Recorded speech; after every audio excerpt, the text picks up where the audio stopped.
আসসালামু আলাইকুম। আমি ডাক্তার কামরুজ্জামান শাওন। আমাদের কাছে অনেকেই এসে বলে থাকেন যে তারা গ্যাস বা অ্যাসিডিটির বিভিন্ন সমস্যায় আক্রান্ত।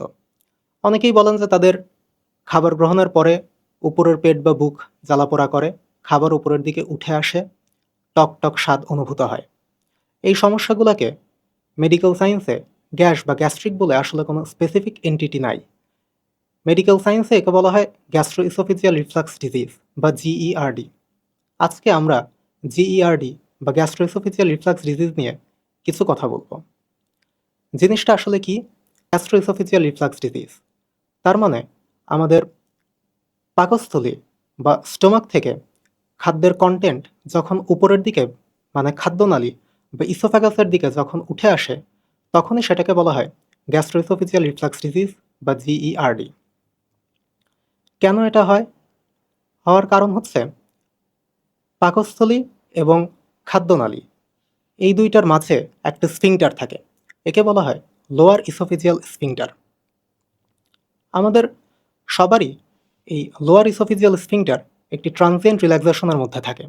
আমাদের মনে রাখতে হবে যে খাদ্যের রিফ্লাক্স বা উঠে আসা একটি নর্মাল ফেনোমেনন। সবারই এটা হতে পারে। কিন্তু সবার সাইন সিমটমস বা উপসর্গগুলো কেন দেখা যায় না? কারণ আমাদের ইসোফ্যাগাস বা খাদ্যনালীর নর্মাল একটি পেরিস্টালটিক অ্যাক্টিভিটি আছে, এবং একই সাথে আমাদের স্যালাইভা বা লালাতে বাইকার্বনেট উপাদান মিশ্রিত থাকে, যেটা খাদ্যের অ্যাসিডিক কন্টেন্টকে নিউট্রালাইজ করে ফেলে। কিন্তু বেশ কিছু কারণে এই লোয়ার ইসোফেজিয়াল স্ফিংটারের রিল্যাক্সেশনটা অনেক বেশি হয়ে যায়। তখন স্টোমাক বা পাকস্থলীতে যে খাদ্যের উপাদানটা থাকে, সেটা যখন স্টোমাক নিঃসৃত হাইড্রোক্লোরিক অ্যাসিড, বাইল সল্ট এবং পেপসিনের মিশ্রণে আসে, তখন সেটা উপরের দিকে রিফ্লাক্স করে। কারণের মধ্যে আরও বেশ কিছু কারণ থাকে। সেটা হচ্ছে আমাদের পেটের মধ্যে চাপটা যখন বেড়ে যায়, ইন্ট্রা অ্যাবডোমিনাল প্রেশারটা যখন বেড়ে যায়, তখন রিফ্লাক্সটা বেশি হতে পারে। সাধারণত প্রেগন্যান্সি এবং ওবেসিটি, যারা অনেক মোটা মানুষ, তাদের ক্ষেত্রে রিফ্লাক্সের পরিমাণটা বা প্রাদুর্ভাব আরও বেশি লক্ষ্য করা যায়। একই সাথে আমাদের বেশ কিছু ডায়েটারি ফ্যাক্টর বা আমাদের জীবনাচরণের উপরও নির্ভর করে। আমরা যদি স্পাইসি ফুড বা ফ্যাটি ফুড এগুলো যদি বেশি পরিমাণে খাই, চকলেট, একই সাথে চা, কফি, অনেক সময় আমরা যদি ধূমপান করি অথবা যদি অ্যালকোহল গ্রহণ করি, তখন সে সমস্ত কারণেও আমাদের খাদ্য উপাদানটা রিফ্লাক্স করে বা রিগার্জিটেশন হয়। এর ফলে বিভিন্ন সাইন সিমটমসগুলো দেখা যায়। এছাড়া হায়াটাস হার্নিয়া নামে একটা ডিজিজ আছে, যে কন্ডিশনে স্টোমাকটা ডায়াফ্রাম ভেদ করে উপরের দিকে উঠে আসে। বয়স্ক মানুষদের ক্ষেত্রে এটা বেশি দেখা যায়, এবং এখানেও রিফ্লাক্স ডিজিজটা অনেক বেশি পরিমাণে আমাদের আহ, লক্ষ্য করা যায় বা প্রাদুর্ভাবটা বেড়ে যায়। এখন আসি যে কি কি উপসর্গটা আমরা দেখতে পারি জিইআরডিতে বা গ্যাস্ট্রোএসোফেজিয়াল রিফ্লাক্স ডিজিজে। ক্লাসিক সিমটম হচ্ছে দুইটা। একটা হচ্ছে হার্টবার্ন, মানে পুরা উপরের বুক জ্বালাপোড়া করবে। দ্বিতীয় যেটা, সেটা হচ্ছে যে রিফ্লাক্স, মানে খাদ্যের উপাদানটা উপরের দিকে উঠে আসবে। একই সাথে অ্যাটিপিক্যাল কিছু সাইন সিমটমস দেখা যায়, যেগুলোর মধ্যে থাকে যখন খাদ্য উপাদানটা উপরের দিকে উঠে আসবে, অ্যাসিড সমৃদ্ধ, তখন যখন গলার দিকে যাবে তখন আমাদের গলা ব্যথা করবে। যখন টেস্টের সাথে হাইড্রোক্লোরিক অ্যাসিডের মিশ্রণ হবে, তখন টকটক একটা স্বাদ অনুভূত হবে। আমাদের ভোকাল কর্ডের সাথে যখন যাবে, তখন গলার স্বরটা অনেক কর্কশ হয়ে যাবে।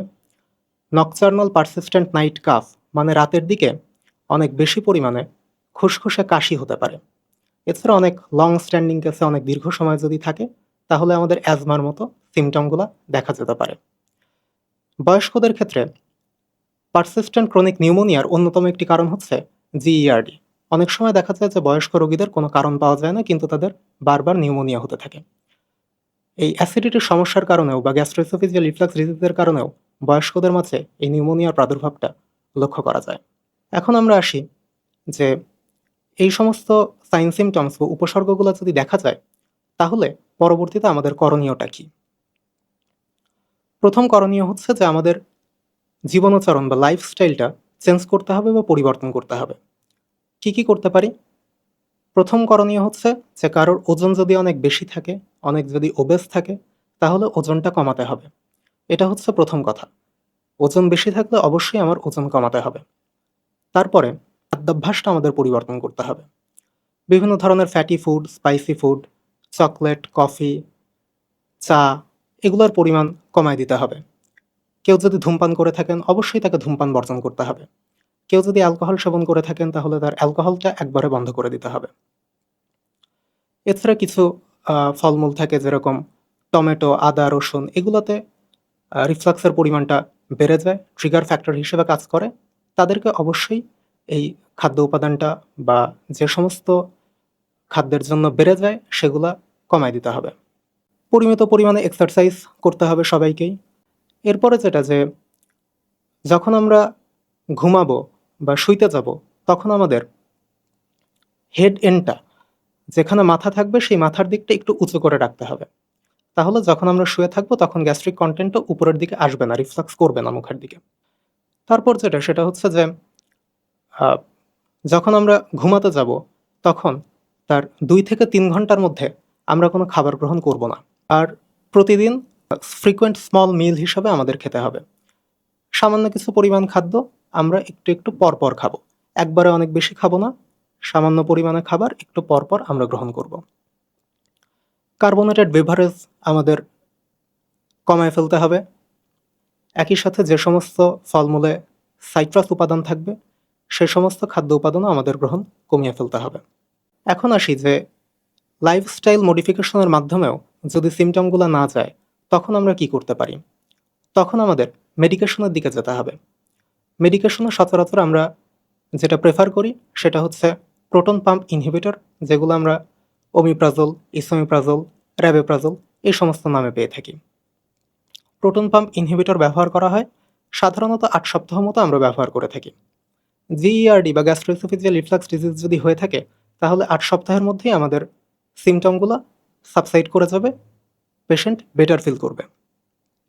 যদি 8 সপ্তাহের মধ্যেও সিমটমগুলো ভালো না হয় তখন আমাদের আপার জি এন্ডোস্কোপির মাধ্যমে পরীক্ষা করে দেখতে হবে যে এটা আসলেই গ্যাস্ট্রোএসোফেজিয়াল রিফ্লাক্স ডিজিজ না এখানে আরও কোনো রোগব্যাধি অ্যাসোসিয়েটেড আছে।